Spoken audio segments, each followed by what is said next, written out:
Welcome, everyone. My name is Rebecca Hurst. I'm the director of the Sustainable Solutions Lab at UMass Boston. We are a research institute at UMB focused on issues of climate justice and preparing for the long-term impacts of climate change. And with our efforts, we're trying to ensure that everybody, in particular communities that have been historically and politically excluded, are safe and healthy in the face of our changing climate. And we're so excited about this event today. Before we get started, oh, and I use she, her pronouns. Before we get started, I wanted to do a land acknowledgement. I am on campus today, which is very exciting. My lighting isn't as good as it is. Oh, where did you guys go? So I am, I know people are Zooming from all over the place, but I'm currently on the traditional homelands of the Massachusetts people. And they are the traditional stewards of this place and are still with us today. And I'd also like to acknowledge their near neighbors, the Nipmuc and Wampanoag peoples. And obviously, as part of this conversation, our speakers will get into it, but there's many themes about colonialism and really want to acknowledge some of the past histories of harm and recognize that and take responsibility for that as we're moving forward. So with that, I think I'll hand it over to Katsi, our moderator. Katsi is a sociology student and has been a Sustainable Solutions Lab fellow for a number of years now. And yeah, thank you all so much for joining us.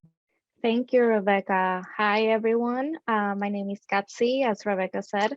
This is Greta, my cat, and she's just jumping around. I will be moderating today, and thank you for showing up to this presentation on climate justice in Puerto Rico with the marvelous panel composed by Dr. Marisol Negron, Dr. Marisol Negron, and Dr. Lorena Estrada Martinez. I'm gonna start introducing them. I'm gonna be reading their bios, and so I'll start with Dr. Lorena. Dr. Lorena Estrada is a social epidemiologist. Her research uses life curves and ecological frameworks on community-based participatory research principles to understand racial and ethnic health inequities. Currently, she is the principal investigator of an EPA-funded transdisciplinary team that will study the health impacts of the U.S. Navy's operations in Vieques, an island municipality of Puerto Rico, and develop novel ways to reduce contamination levels. She is the PI of a study funded by the Bar Foundations that examines how communities of color understand and experience climate change.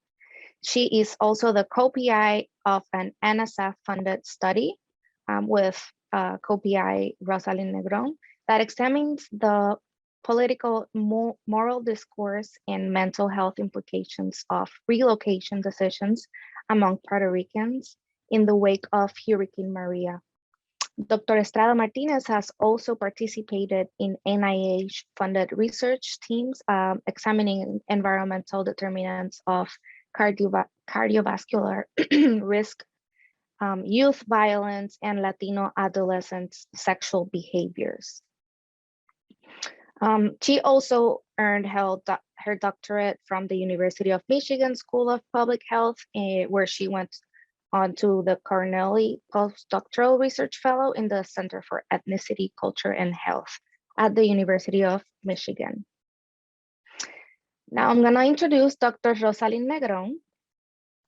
Dr. Rosalind Negron is the principal investigator for the Difficult Decisions After Hurricane Maria project in collaboration with Marisol Negron and Lorena Estrada Martinez. She is Associate Professor of Anthropology and at UMass Boston, where she is also affiliate faculty in the Critical Ethnic and Community Studies program, as well as the Latino Studies program. She is a member of CISL's Sustainable Solutions Lab core team and is co-founder and co-director of the Transdisciplinary Dissertation Proposal Development Program at UMass Boston. Her research examines the role of complex social environments on the decisions that people make for their social, economic, and physical well-being. This includes migration and health decisions, such as in the Hurricane Maria project, identity negotiations, linguistics, and educational choices.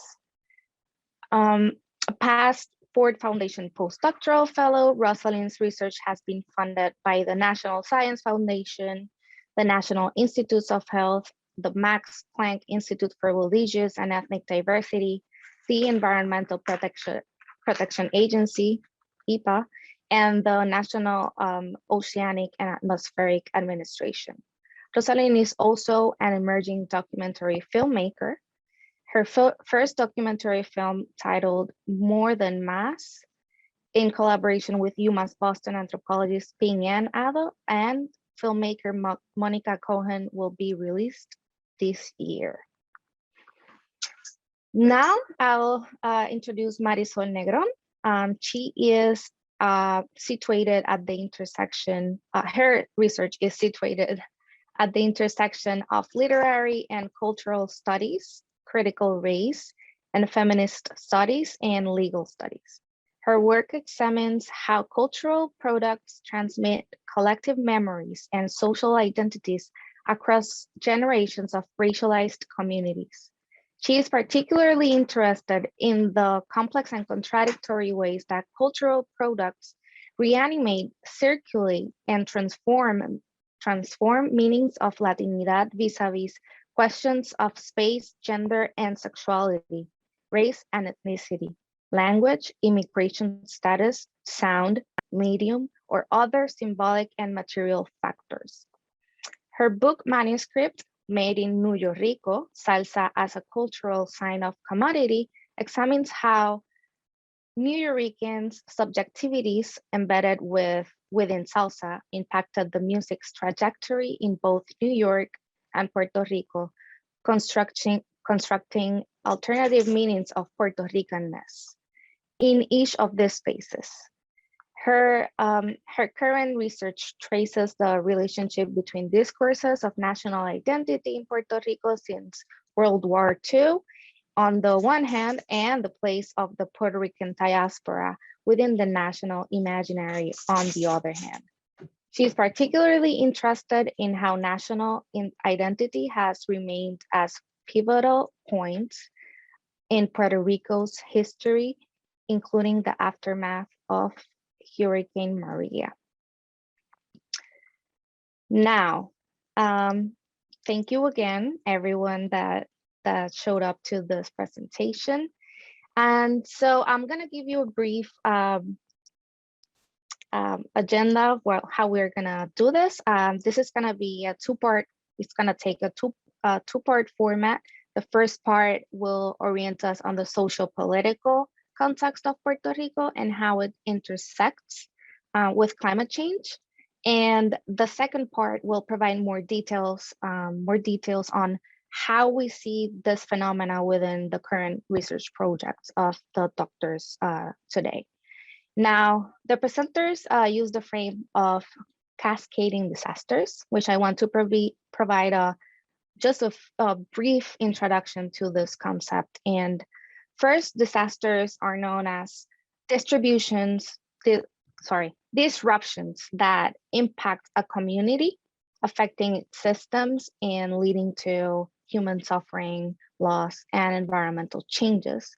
Whereas cascading disasters can start with an unpredicted event, followed by a chain of consequences and events that in some places that are more vulnerable thus cascading events will unfold differently and can have more lasting impacts. And I will leave you with that about cascading disasters, but to connect first and just stop talking and let professors speak, I want to start with asking Rosalind, Professor Negron, can you tell us more about why this frame of cascading disasters organizes your thinking and helps you think about the situation in Puerto Rico? Thank you so much, Katsi, and good morning, everybody, and welcome to the event today. It's great to hopefully be in conversation with everybody. Originally, when we came up with the idea for this event, we hoped that it would be more conversational than just strictly presentation. And so let's see if we can make that happen. And if you have questions, please insert them in the chat or save them for the end. So this concept of cascading disaster came out in the context initially, in terms of our application of that concept to the topic of today, came out in conversations in the context of the Vieques project that Lorena is leading. So that project is looking at how the history of the Navy's presence in Vieques and the environmental contaminants that the Navy left behind continues to impact the health and well-being of Vieques. In our early conversations about this project, we wondered also how Hurricane Maria, how that event might have actually dredged up contaminants that were lying dormant. And so we had always seen a connection between that project and the broader question of climate change and what the future might look like for a place like Vieques that is subject to kind of multiple compounded vulnerabilities, many of them, quite man-made and quite politically, instantiated. And so out of that project, we thought that the concept of cascading disasters was really fitting for understanding what's happening in Vieques specifically, but I think overall for the situation of Puerto Rico. So if we, I think Katsi did a good job of laying out kind of this distinction between a disaster as sort of this immediate and acute and often fast-moving major disruption that leads to multiple failures and vulnerabilities in communities. And cascading disasters also has a sense of there being kind of this fast-moving process. It's this causal chain of events that builds on each other, further causing vulnerability and also kind of creating impacts that have long-term effects.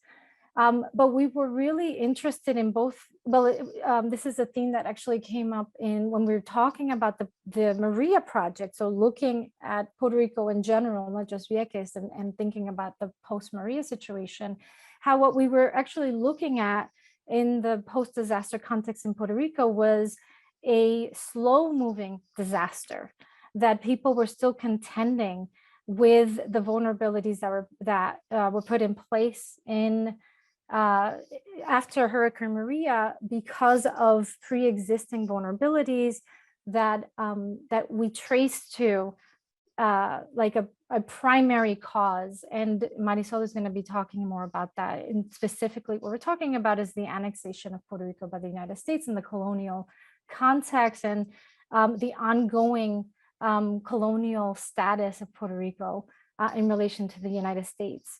So this concept of cascading disasters starts with colonialism as a starting point of a causal chain of events that created vulnerabilities and economic, political, and social fronts in Puerto Rico that have affected both social and physical infrastructure in Puerto Rico.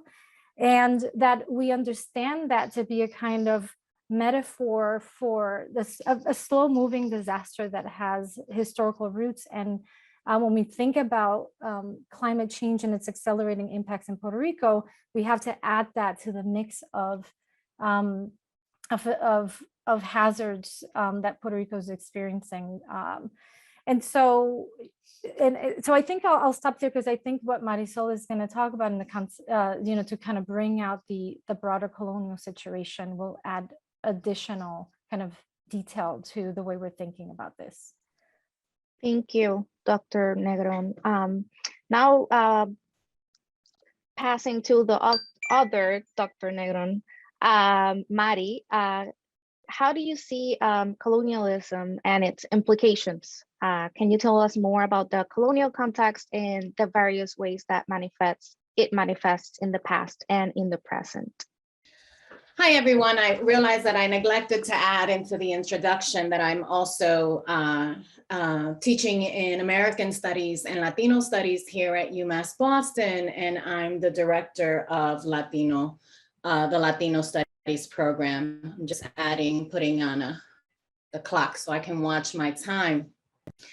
My focus today in terms of looking at colonialism as a cascading disaster is one, right, that if we watch it develop over time, beginning with the Treaty of Paris in 1898 that concludes the Spanish-American War and brings in Puerto Rico into the political and economic sphere of the United States, has multiple ramifications across society, whether that be legal, economic, social, political, and really begins to inform, but not determine, but certainly inform even the everyday lives of Puerto Ricans.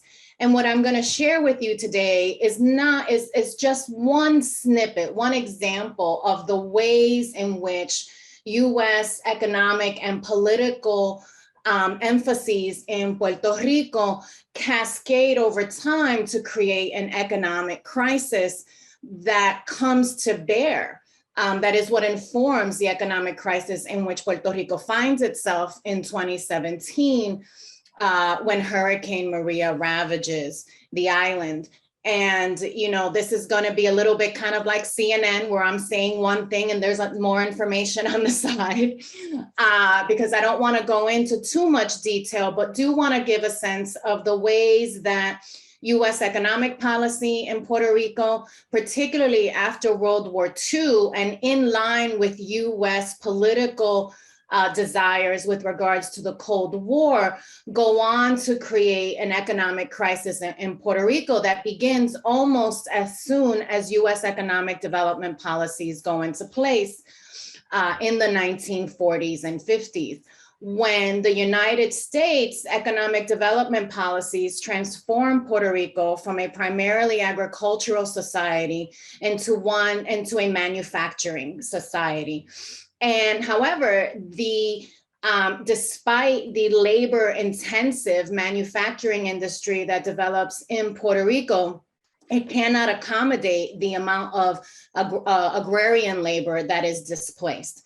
However, because the United States wants Puerto Rico to be its, quote, the laboratory for democracy in Latin America, as it becomes obsessed with stopping the spread of communism, in order for these economic development policies to work, it actually requires the massive migration to the United States of Puerto Rican surplus labor that is created by these economic development policies. Once in the United States, and here is where we see the impact of colonialism happening simultaneously to those who reside in Puerto Rico, as well as the diaspora, we see Puerto Ricans entering into the declining manufacturing economy of the United States. Meanwhile, in Puerto Rico, there is the dependence on an export-oriented US corporation begins to shift away from labor-intensive to capital-intensive industries, while Puerto Ricans in New York, who are overrepresented in manufacturing jobs that continue to leave New York, are entering inordinate levels of poverty. And by the 1970s, in fact, they are the poorest group in New York City, while in Puerto Rico, economic stagnation and decreasing labor force participation leads to public debt growing by 35%. The US, however, continues invested in Puerto Rico's as a star of the Caribbean, in relation to the Cold War, and in light of Puerto Rico's economy being near collapse, the US uses federal subsidies and tax incentives in order to prevent that from happening. However, it intensifies structural changes in the economy toward capital-intensive industries like pharmaceuticals, high tech, et cetera, which in turn increases dependence, structural dependence on what happens in the United States. So when the United States goes through a recession in the 1980s, it is intensified in Puerto Rico. At the same time, multinational agreements with newly industrialized countries increases Puerto Rico's competition for exporting to the United States. And as a result, during this period now, what we see is that 3 decades of US economic policy tied to Cold War ideologies lead by the 1980s to unemployment higher than 20% and almost 40% in rural areas. But also in the United States, where Puerto Ricans were overrepresented in the manufacturing industry, we see that 36% of Puerto Ricans in the United States begin to live in policy.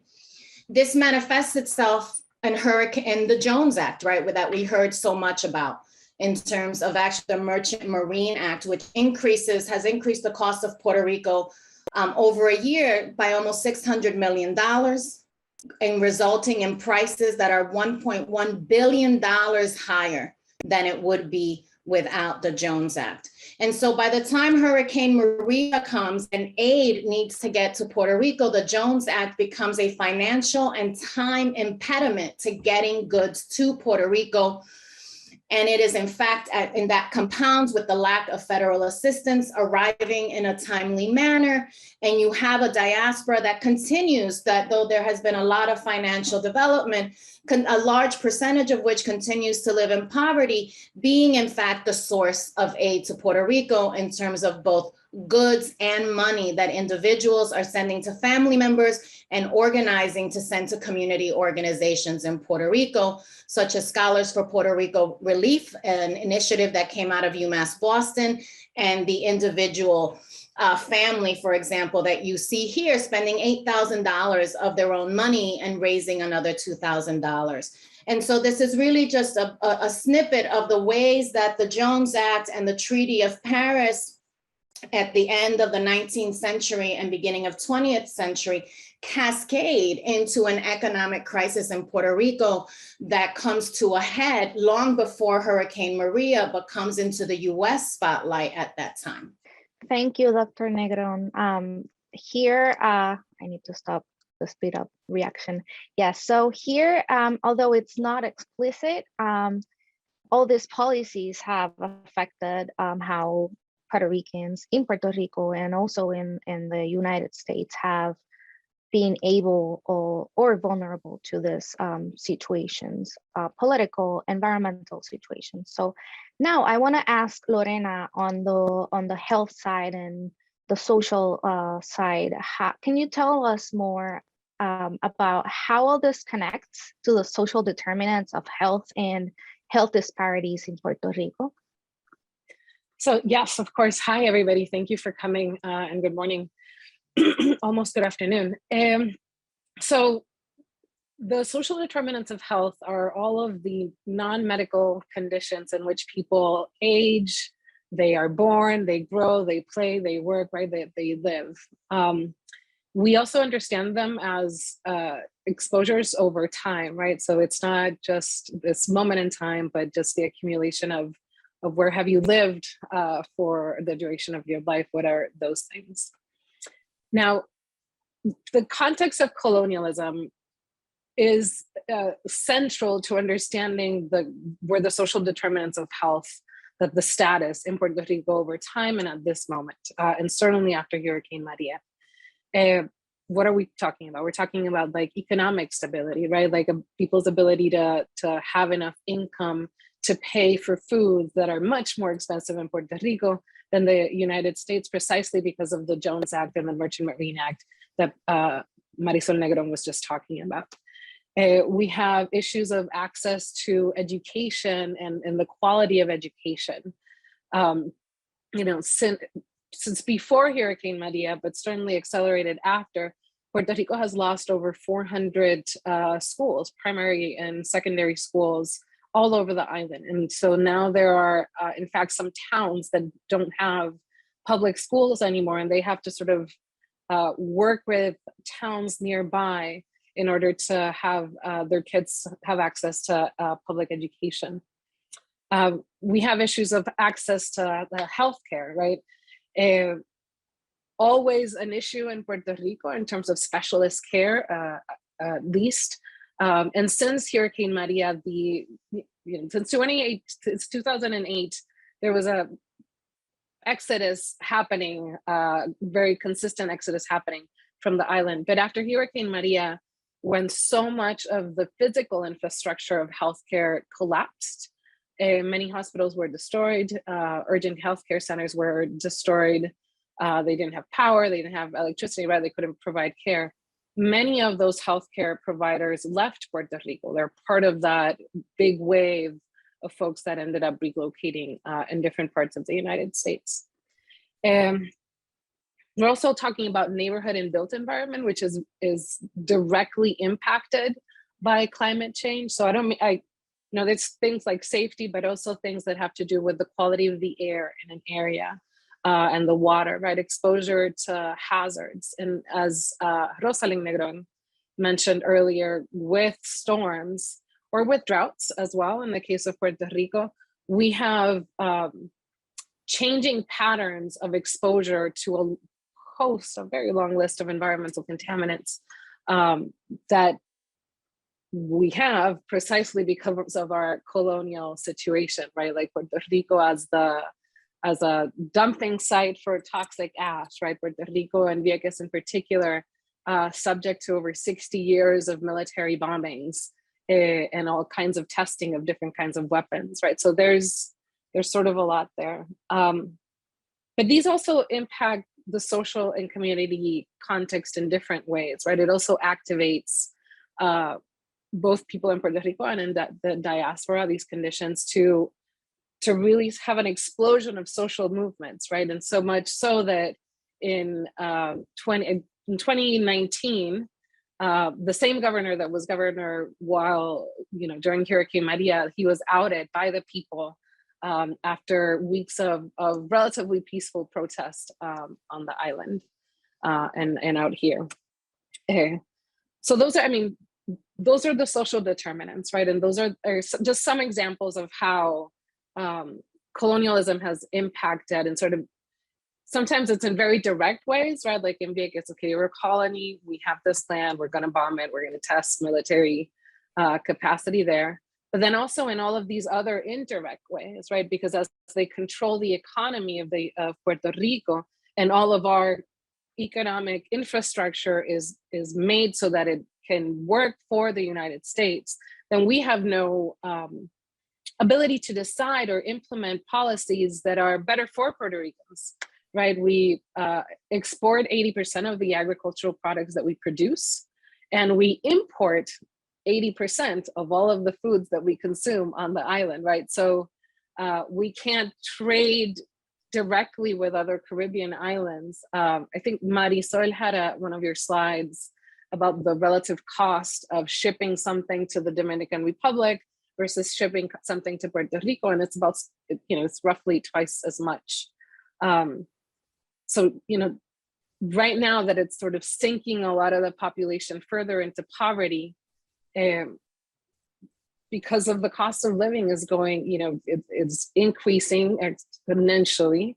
Gentrification and very hawkish gentrification coming from the States, it's making that so people are losing land, right? Every time that we sell something to an American corporation, we're sort of losing a little bit of Puerto Rico and ourselves. So I think, I'll leave it there, but those are just direct and indirect ways in which colonialism is impacting the social determinants of health. Thank you, Professor Estrada Martinez. So now that we heard from Dr. Jose Negron about cascading disasters, how it's taking a slow motion effect in one of the projects that she's working on, and having this Dr. Marisol Negron super rich and detailed historic that I am definitely coming back to the recording, because it's always good to refresh on the historic part of what's been happening in Puerto Rico and the policies, and Lorena's insights on health and social determinants of health. We want to now move to the second part of this presentation, which is going to be more focused on the research projects that the professors have been working on. And so kind of a continuation of Lorena's take on the social and health, social determinants of health. She has been working on the project Community-Driven Assessments of Environmental Health Risks in Vieques, Puerto Rico, examining health risks in Vieques, Puerto Rico, resulting from the decades of US Navy militarization in the municipal island. And so the question that I have for you, how does the concept of cascading disasters within a climate crisis, being part of this, of course, inform your understanding of mental health and well-being in Puerto Rico's and or Vieques? Which is part of Puerto Rico, depends on who you ask in Vieques. Right. So the cascading disasters that are specific to Vieques are, they're in addition to the cascading disasters of the Big Island, right, or of Puerto Rico as a whole. So we started colonialism, but then one of the things that happened in Vieques that happened in the Big Island, but to a different and lesser extent, was the land expropriation. Vieques was forced to give up 80% of their territory of the land. This is actually a large municipality in Puerto Rico. They were forced to give that up, and with that, then you have the sort of the direct impact of, now we're bombing, right? Like we're exposing people to all of these contaminants. We're putting them deep in the soil. We're putting them deep in the water. So this thing is there. But also, once you have taken over all of that land becomes unavailable for the population, right? It becomes unavailable for any kind of development, whether it's economic development or residential development. And a lot of them, it also becomes like uninhabitable because of the exposure to all kinds of contaminants and toxics. With the land expropriation came a lot of other things, right? I'm going to put a pin on the direct exposure because of the bombings, but with the land expropriation came a lot of loss and suffering, right? People were forced out of the land. People were given 24 hours and no compensation. This is the United States military using Vieques, Puerto Rico as a place to stage, military interventions that then were done all over the world, right? They would do war games that were meant to feel as if your country is actually being invaded, right? They were practicing invading an area. That's what it was for, right? It was a military training site. But people lived there, right? And for them, it was a constant trauma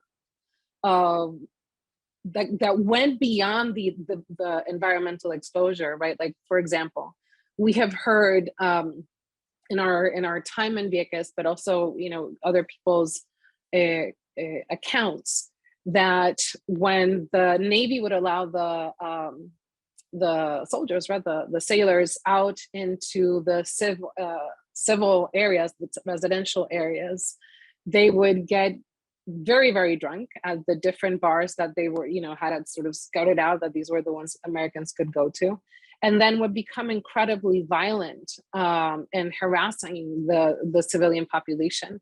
They would like urinate in front of people's houses. They would have fights and harass people on the streets, especially women. And in many occasions, they also like broke into people's houses to rape. the folks that were there. We always think of it as raping women, but they actually also raped, children and men as well. So there's just a lot of social trauma, right? There's trauma of people walking around and people kind of being blown up because a kid saw, it's like a mine, right? Like when you think about it, a kid saw something that was shiny and they grabbed it and there was a horrible tragedy. The issue is that there were a lot of horrible tragedies in a place like Vieques. And so that has impacted the mental health of the population in a few ways. Some of it we sort of say in Puerto Rico that Viequenses are rabiosos, which is sort of like fighters, right? Like almost like warrior type. And they are, right? They fought so hard that they got the Navy out. And I think we need to acknowledge that. But that required a level of mental and social intensity and economic hits that will bring, almost, it'll certainly bring me down if I were the one on the receiving end of that stick. It also, it kind of changed a little bit of that personality in that Viequenses are distrustful of external entities, right? They're certainly distrustful of the US government, rightly so, but also distrustful of the bigger island, of Puerto Ricans from the main island, who they feel have abandoned them, and in fact have abandoned them in many ways throughout the years. Not just their struggle against the Navy, but things that have to do with getting resources, transportation, food, water into the island, things like that. And there's also very little access to healthcare in Vieques, right? There's no hospital. Maria decimated that. They have like trailers now where they're sort of their urgent healthcare center. And there's only one, I spent the summer there, and there's only one place that provides any kind of mental health services, and it's a very limited capacity. So it sort of just makes that particular island just a lot more complicated than the bigger island, right? Because they are the colony of the colony, is what we call it.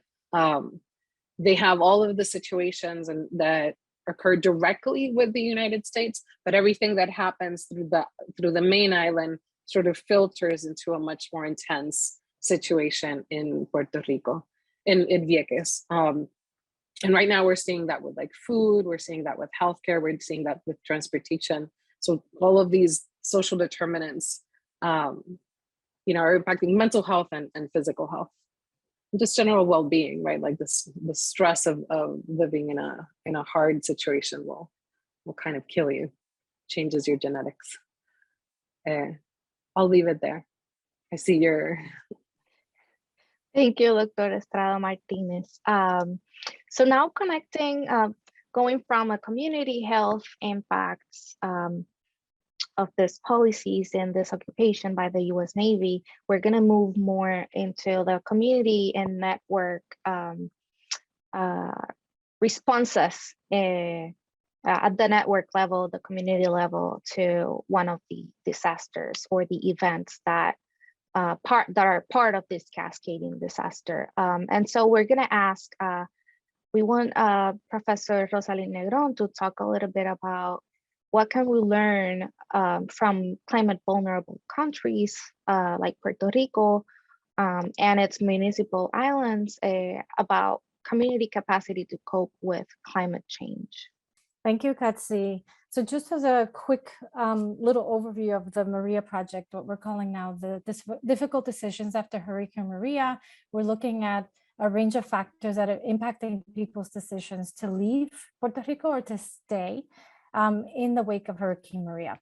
And so we're looking at social networks and social capital. We're looking at people's orientation to moral and ethical discourses, for example, related to what it means to sort of leave behind or abandon one's nation that is vulnerable and would continue to be vulnerable, and whether that plays into people's kind of decisions to leave or stay, in addition to kind of the material factors that we know are the main drivers for these decisions of either to evacuate immediately, kind of when there's that threat, or in the context of Puerto Rico, it's really a story of kind of adding to its migratory history, and that we should understand kind of, we should reframe that history in the context of climate migration, I think, going forward, given that Puerto Rico will continue to be quite vulnerable to climate change.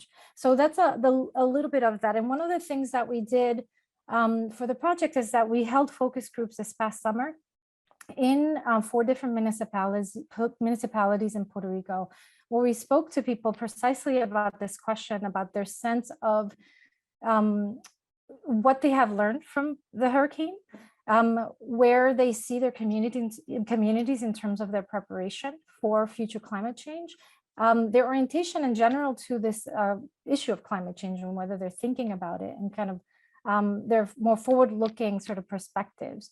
And we learned a number of, I think, really important things about what it looks like to cope with the impacts of climate change in places that, for all the reasons we've just named, are vulnerable and will continue to be so. So one of the most important things that kind of fits into the context that both Marisol and Lorena have laid out is that one of the vulnerabilities, or one of the big issues in Puerto Rico, is that there is just kind of massive ineptitude and inefficiency and corruption within the actual kind of state system of Puerto Rico. There are a range of reasons for why that is that we can't get into now, but what it meant was a kind of a failure of the state system to be able to respond to the devastation of Hurricane Maria. And in the context of that failure of the state, and here we're talking about the Puerto Rican government, but also, of course, the United States government. So in its absence, and sometimes it wasn't just absence or like negligence, but it was kind of thwarting and sort of complicating the situation on the ground. What we saw was, what we're learning from our focus groups, is that the community mobilized, recognizing, so there was a sort of a wide understanding even prior to the hurricane, but the hurricane only served to solidify this this notion that the state cannot be depended on to protect its people in the face of climate disaster. And in addition to that, because the hurricane was so devastating into the physical infrastructure, there were also kind of limits to the ability of help to get to these different, especially highly isolated places that were cut off. And so in that vacuum, the community and community leaders specifically mobilized tremendously. And I think another piece that's interesting about this is that the diaspora, the Puerto Rican diaspora, worked directly with these community leaders, so circumvented the official channels for sort of disaster response, and went directly to local community organizations, which were one kind of layer of response, and then another really important layer of response were everyday folks.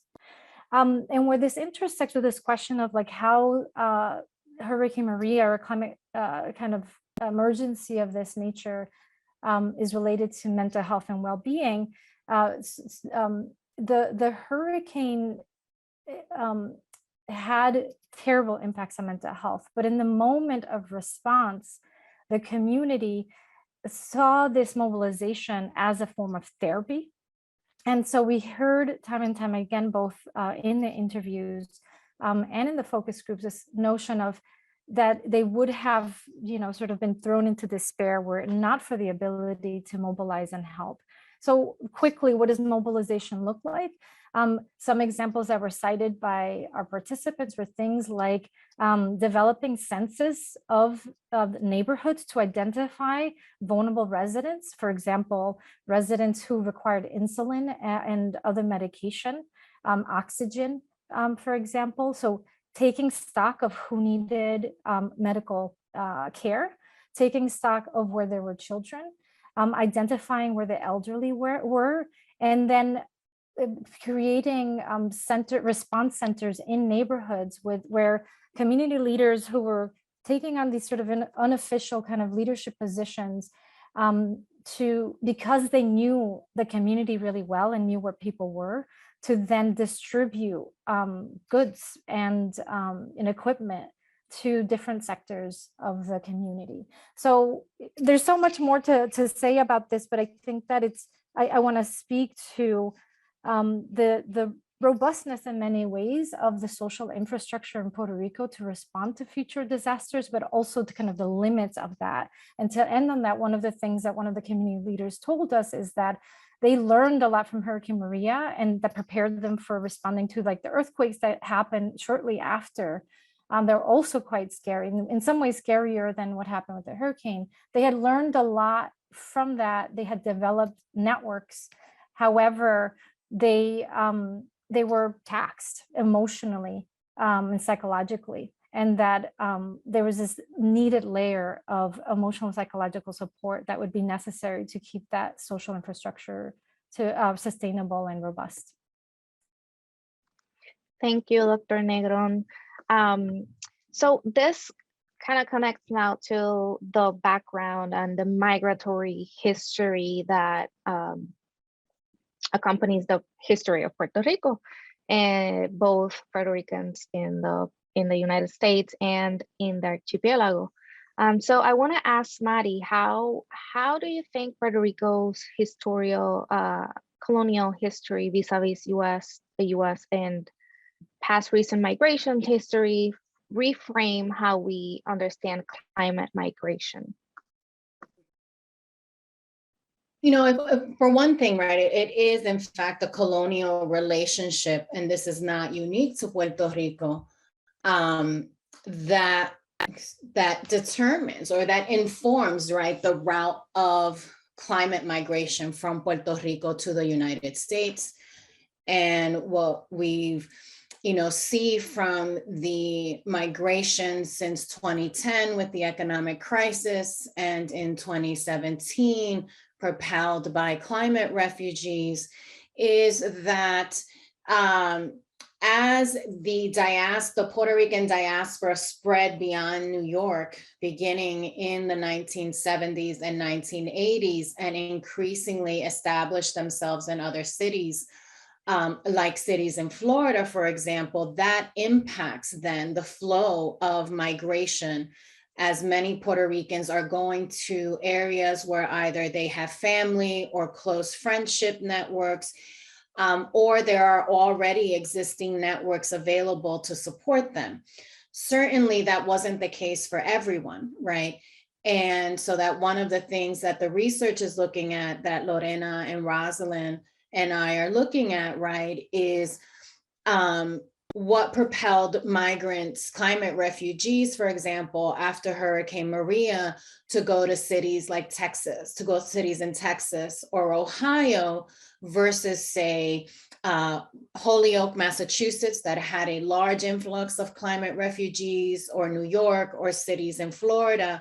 And how are they imagined by the folks who stayed there? That is, that how do folks who stayed in Puerto Rico or who have returned to Puerto Rico after coming to the United States after Hurricane Maria, how do they imagine people made those decisions on where to go? And for my part, looking at this question of the role of diaspora during Hurricane Maria, and part of what I'm looking at in terms of our research project is, how does the decision-making process enter into dialogue to either reify or repudiate, right, moral discourses of national belonging that tie the decision to leave or not to one's commitment to Puerto Rico, rather than the material context, right, in which one is living, and the opportunities that one has for survival after Hurricane Maria. For myself, one of the issues that I'm also looking at in terms of my broader research is, right, is how does Hurricane Maria impact the role of the diaspora in the future of Puerto Rico. Because, you know, the Puerto Rican diaspora, and in this way, Puerto Rico, Ireland, and I don't know, there might be a handful of other countries. One of the unique aspects of the Puerto Rican migration to the United States is that now the majority of Puerto Ricans live actually outside the boundaries of Puerto Rico itself, right? And so it really then, how does that transform our notions of national belonging, of transnational political and economic relations?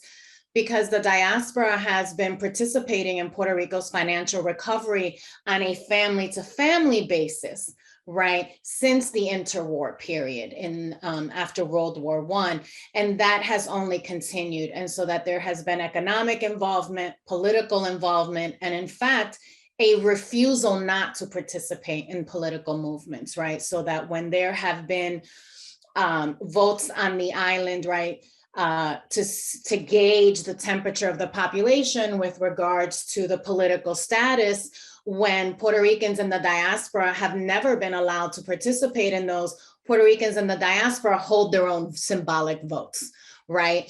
And so that it really speaks to the ways that the diaspora maintains this transnational identity.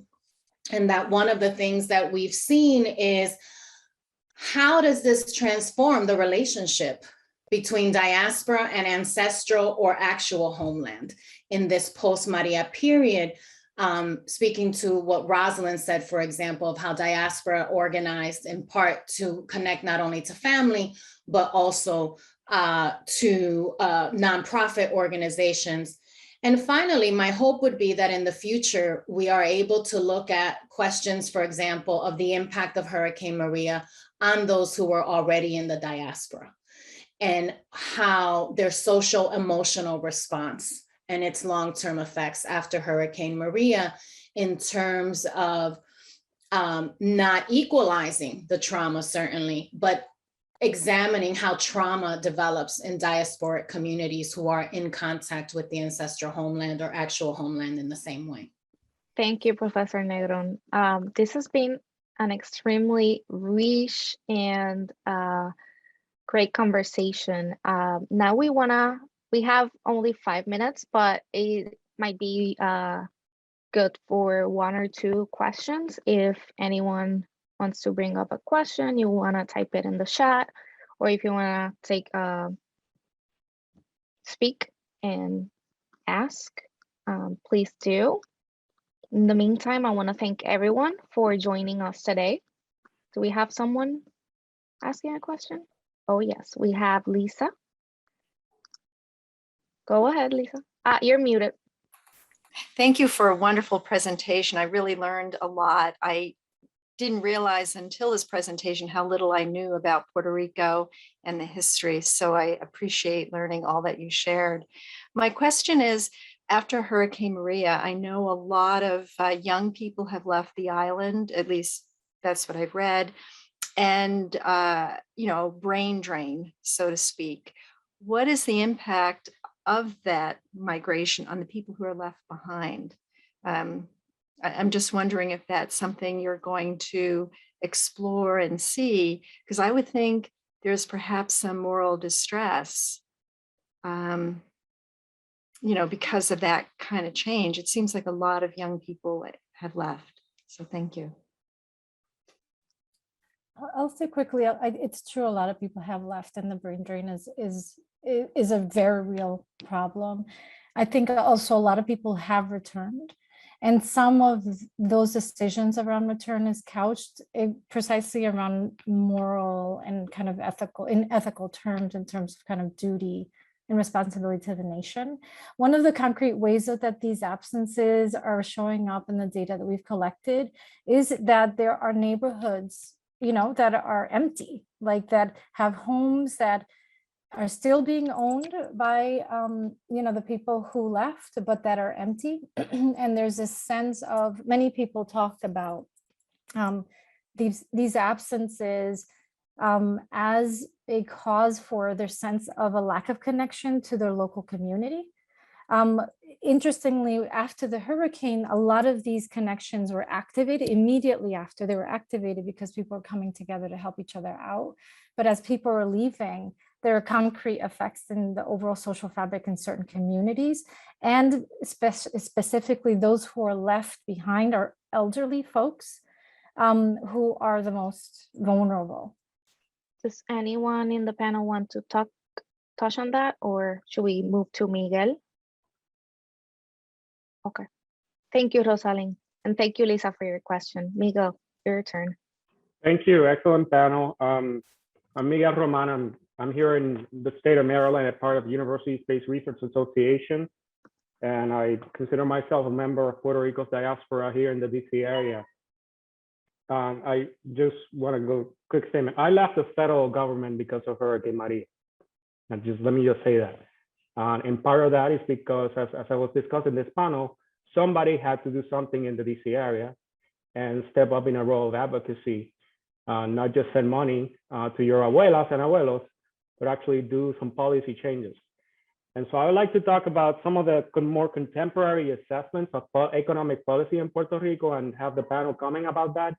Because what I'm seeing is when you talk about climate change, the ruling class in Puerto Rico are taking action towards defending whatever last bastion of power they have in the island. You can look at the example of Rincon, where they weren't even letting the turtles hatch because they wanted to build a pool. In spite of sea level rise and these long onset cascading effects that we've been talking about. So we talk a lot about the historical aspects back to the agrarian era, but we need to also start talking about the actual economic decisions that are being made now, which are going to put us in a very bad situation from climate change. And these are decisions that we hopefully can help address if we have a more just and transparent Puerto Rican government, which obviously we don't. Thank you, Miguel. Does anyone want to touch on that? There's no question, right, Miguel? It's a more of a question of contemporary climate policy in Puerto Rico, right? And the kind of issues around injustice and the ruling class. Any comments on that? We can talk about that for days in this particular. So definitely don't have time to go into a full discussion about that. But I mean, certainly like the oligarchies of Puerto Rico are gasping for air in many ways because there's new players, new other relatively young American players that are coming in. That, you know, like anything that has to do with urban planning in Puerto Rico, especially anything that has to do with coastal planning, is right now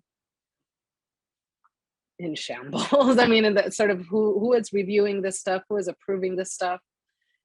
Why are they approving things that are structurally unsound, or that we know in the next storm, the sea is going to swallow up, you know, that land, which is what happened in Rincon as well. I mean, and I think I know the topic that you're referring to is that there's a building in the Rincon, which is a western town, the northwestern point in Puerto Rico.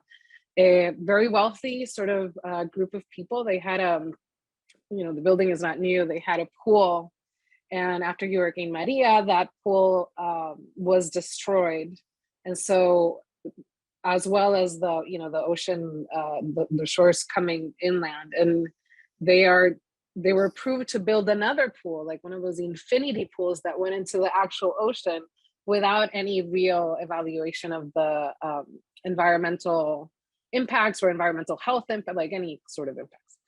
And it became you know, it became a storm in the island this summer. There were a lot of protests. There were people like sleeping over, trying to protect the sea turtles. You know, and that happens all over Puerto Rico, in every shore, and, you know, in different ways. I think that goes back to the, you know, issues of corruption on the island, which in turn is also sort of a part of like the colonial. It's not that other places don't have corruption, of course they do, but yeah, I took 3 minutes, which is we're over time. Thank you, Estrada Martinez. I was thinking we can take Roberto's comment or question and wrap up. I know many people have to leave, and I want to thank you for being here, and we'll be sending the recording via email in the next few days. Roberto? Hi, and thank you for taking my call. My question is open to your panel, those on the panel, and thank you again for presenting. I really was able to really resonate with today's topic. So I hope there's some follow-up that from this as well in the future and more discussion. I examine self-identities at my university within governmental structures. So my question is, did any of your panel members have a chance to talk to the first responders that responded to Hurricane Maria? There were rumors early on the disaster of a do not resuscitate order when all 68 hospitals came down, and also how they see themselves in an ever-changing environment due to climate change. So in the interviews that we did with folks who hadn't left Puerto Rico, I didn't speak to official first responders. So we talk about first responders, we mean paramedics, police officers, and the like.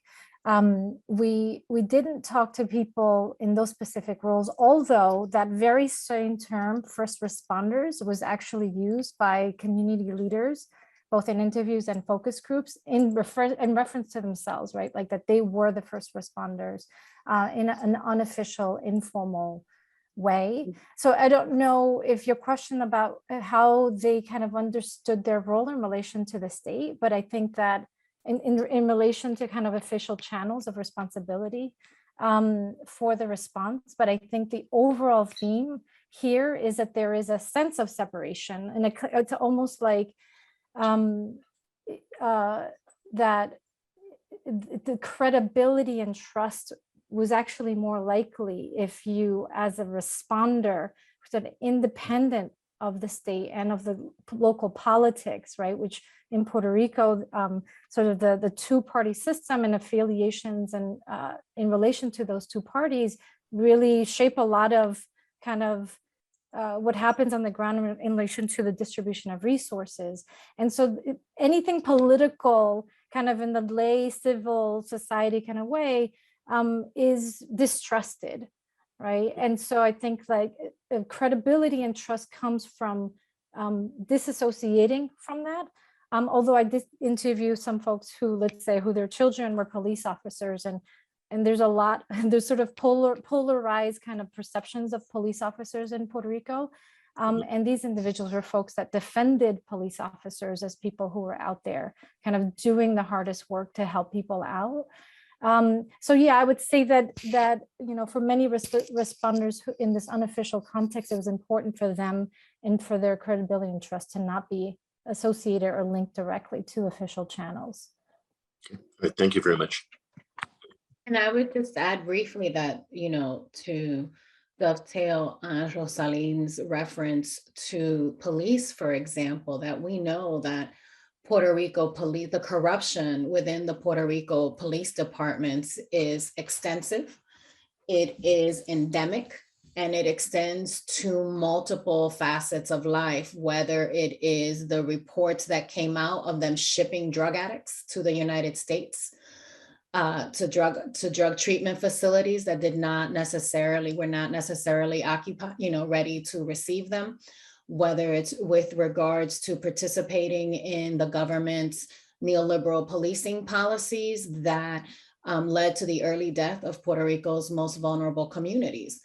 But that also in general is that, you know, we know that the government also made very specific decisions about how not to respond to Hurricane Maria in the week preceding Hurricane Maria. And so that's someone who I have spoken to, for example, who was in the office that made the decisions. They were told, they recommended that there was a recommendation to create places for the elderly. so that when the power went out, right, they knew the power was going to go out. It had just gone out, right, with a lesser hurricane 2 weeks before, that the elderly would not be displaced and at risk of dying. And the government made a decision not to do that, right? So that it's important to reiterate what Lorena and Rosalind were saying, that we look at the colonial context and the responsibility of the colonial government and the ways in which the state government colludes with colonial power. Thank you, Dr. Negron, Dr. Rosalind Negron, Dr.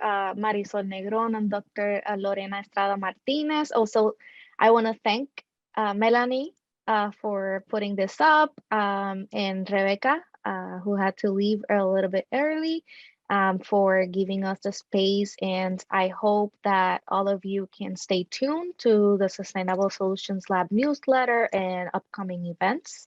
Thank you, everyone who joined. And it has come to a wrap up. And thank you, Katsi, for moderating and for keeping us on track. Yes, thank you. Thank you. Bye, everybody. Thanks for coming. Bye.